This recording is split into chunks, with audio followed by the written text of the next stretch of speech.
Double circulation. As you can see in the diagram, how deoxygenated blood is coming to heart and how it is getting oxygenated and then again pumping into the circulatory pathway. This type of circulation involving heart and blood vessels is known as seismic circulation.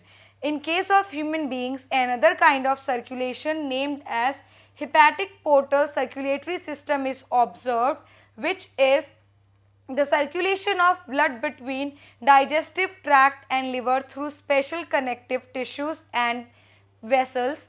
Hence, it is called or it is known as double circulation in case of human beings. Regulation of cardiac activity.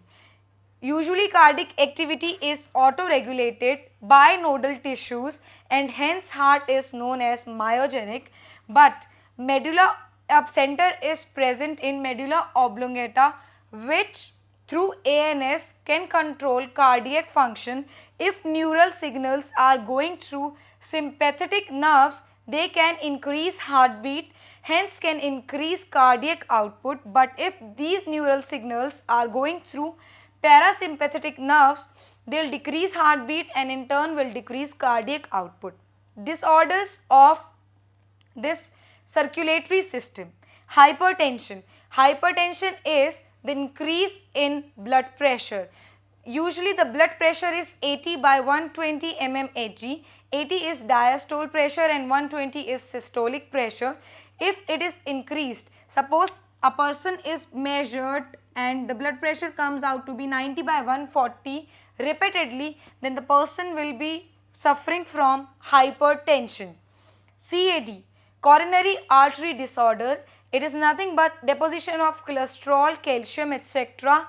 onto the artery, which results in low efficiency of the cardiac output. Angina. Angina is also known as angina pectoris. It is acute chest pain which is found because no oxygen is supplied to heart. Next is heart failure. It is very much different from heart attack or heart arrest. It is that heart is not able to pump out the blood effectively. It is also known as congestive heart failure, and one of the major symptoms of congestive heart failure is congestion or failure of lungs.